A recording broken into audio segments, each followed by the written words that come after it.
Scrumpy McFearless was a sailor who sailed the world over, up from Portland to Queenstown to Liverpool and round the Horn of Africa to India and China in great long circles while months turned into years.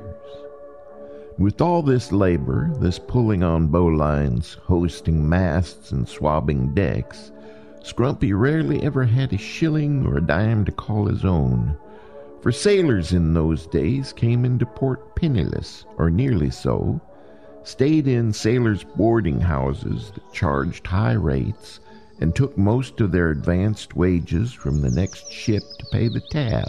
So they went round the world like woolly lambs who let themselves be sheared in every port they visited.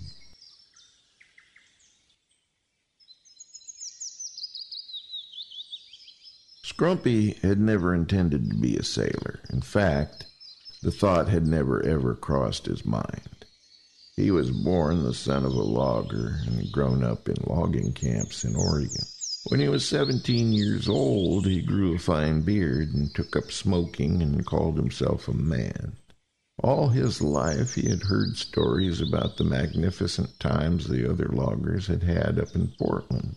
There the liquor flowed like a fountain, the ladies were all friendly, and a fine time could be had at a small price. There was even an elephant in the city park zoo. Imagine that, an elephant.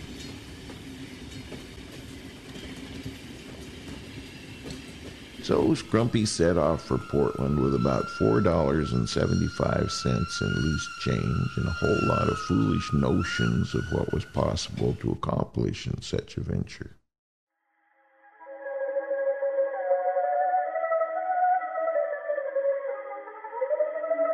The train got into Union Station as night was falling.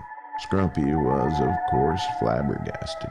He had not imagined Portland to be quite so large, but more like a bigger version of Cottage Grove, the nearest village to his logging camp.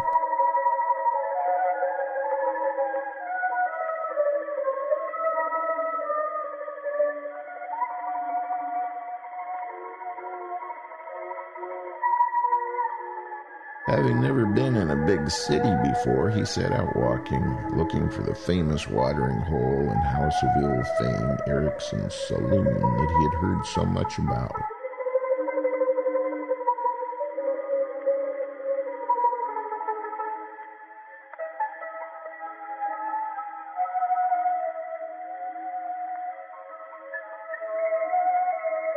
He walked up one street and down the other, stopping every now and then to wet his whistle with a beer or two at one of the many saloons.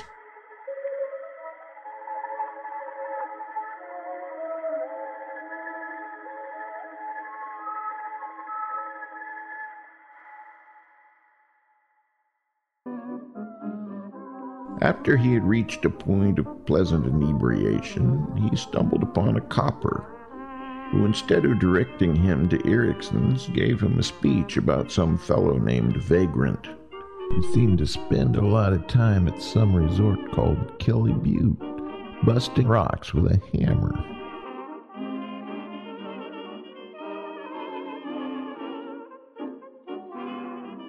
When the copper asked Scrumpy if he'd like to go to Kelly Butte, Scrumpy just said he'd have to see about it. He thanked the copper and walked on. And what do you know? Before long he rounded a corner, and there it was, Ericson's, a more beautiful place he had never seen. He opened the door with great anticipation and stepped in. It was a lively place, a world unto itself, with every sort of pleasure imagined by man ready and on tap. Scrumpy had heard tell that there were 5 bars, one of them the longest in the world, 86 feet or some such thing. Somewhere there was a theater with dancing girls, a famous painting of slave market in Rome, and a 300-pound bouncer named Jumbo Riley, who was a pretty nice fellow as long as you didn't get on his bad side.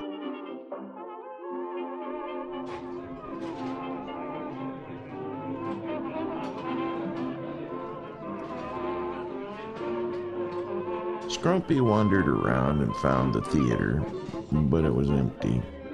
The show didn't start until 10 o'clock, and it was now 7:30.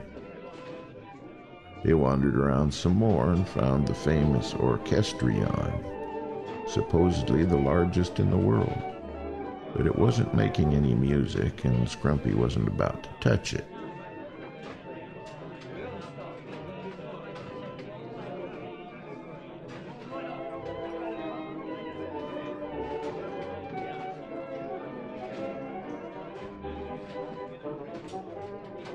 So he stood at the bar, too shy to talk to any of the other swells and dandies nearby, and he drank beer after beer until the very last nickel of his $4.75 was gone.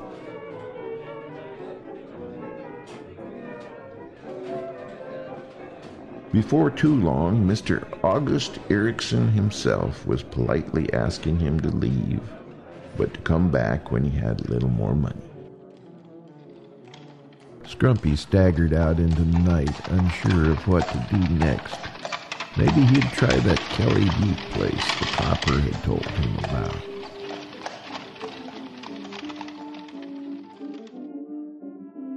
After nearly being knocked over by a carriage, his luck changed. A man came up to him, introduced himself as John McCarran, and that he owned a boarding house where Scrumpy was welcome to spend the night.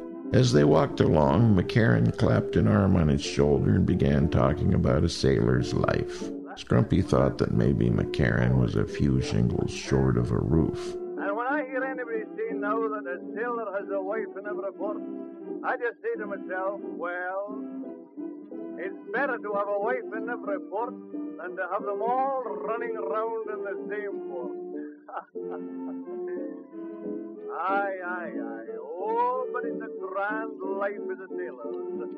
As sailors is a free and open life. There you are. You're away out there on the bounding, rolling seas and ceaseless sea from morning till night. Oh, I tell you, there's nothing like it, nothing like a life on the rolling sea.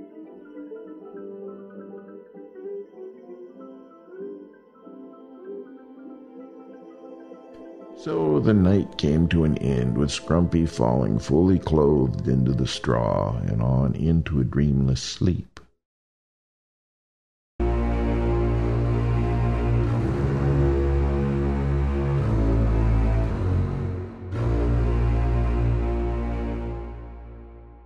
Earlier that day at Mersey Dock on Front Street, the British bark Glendalough had finished taking on a load of wheat and was set to sail with the tide at dawn.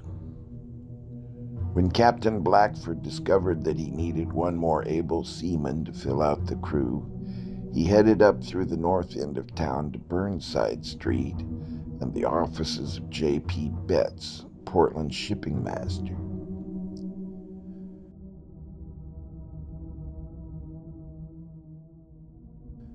There he found Betts talking with Larry Sullivan, proprietor of the Sailors' Home. Sullivan assured Captain Blackford that he had just the man for the job. The payment would be $60 advanced wages, $20 in shipping fees, and another $20 for outfitting the sailor with oilskins and boots. These were quite possibly the highest prices anywhere on the globe. While counting out the money to pay Betts, Captain Blackford made it clear that he would accept no inexperienced hobos or farmer boys like on his last visit, to which Sullivan sucked on his cigar and laughed, shaking his head, while Mr. Betts penned the name John Doe on the shipping roster. On his way back to the ship, Captain Blackford stopped at the British Vice Consul to pay the $5 fee that would be charged for reading ship's articles to the new man.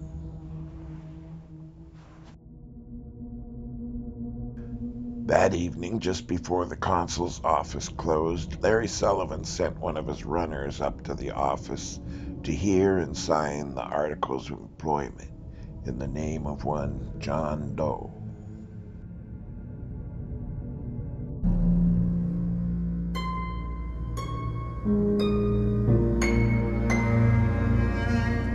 Scrumpy slept like a log until shortly before dawn. A hack driven by a bald fellow called Harry pulled up at the sailors' boarding house. Harry ran upstairs, woke Scrumpy with an excited, "Come on, it's time to go." In a daze, Scrumpy was half dragged down the stairs and on into the hack. There was a sad-eyed fellow with a deputy U.S. Marshal badge and a Colt Army pistol in the hack. As they rode along, the deputy kept referring to Scrumpy as Mr. Doe and telling him how some fellow named Betts had said he was a sailor, and that if Betts said you were a sailor, then you were a sailor. You might have thought you were a cowboy, a hobo, a logger, or just a bum. But if Mr. Betts said you were a sailor, then it was off to sea. And he was there himself to make sure that there was no backing out of the deal.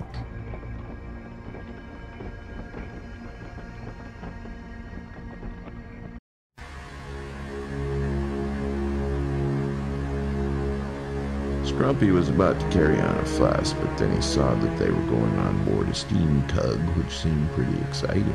And before long, he saw he was going to get a chance to go on board a real sailing ship.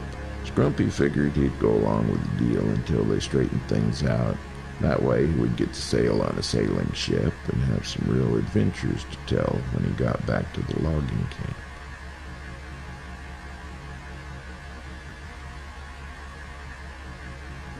That was some years ago. Since then, Scrumpy's been to England, Germany, France, parts of Africa, India, and China. You see, this is the way shanghaiing worked most of the time. Sure, sometimes boarding house folks got hard up and had to slip somebody a Mickey Finn or crack them on the head with a slugshot. But most of the time, they just put some fellow in a situation they couldn't get out of easily and backed it up with a crooked lawman or a first mate handy with a pistol and a shotgun. And most of the folks just went along with that sort of thing. They called it shipping landlubbers. See, bullying people into doing things is as old as civilization itself. And the other folks, the respectable folks, just think, poor sap, good thing that wasn't me.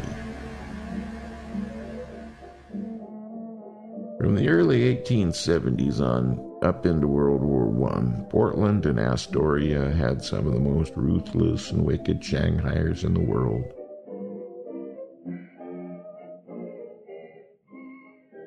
You can find out about all these folks and more in my book, The Oregon Shanghaiers. It's the true story, and not the same old made-up bunkum that's been bandied around since the 1930s.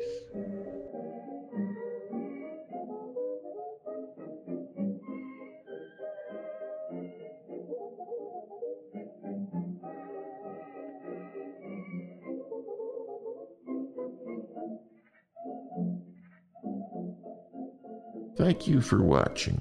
Have a great day.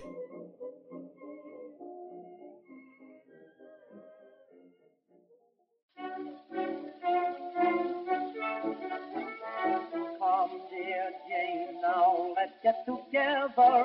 Don't you love that nice summer weather?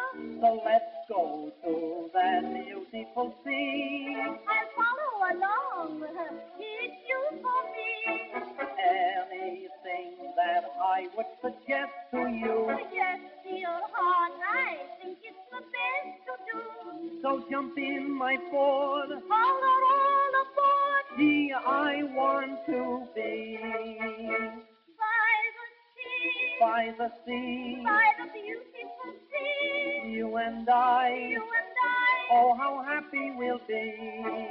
When each wave comes rolling in. We will duck or swim. And we'll float and fool around the water. Over and under. And then up forever. Our is rich. And mine is rich. So now what do we care? I love to be beside your side. Beside the sea. Beside the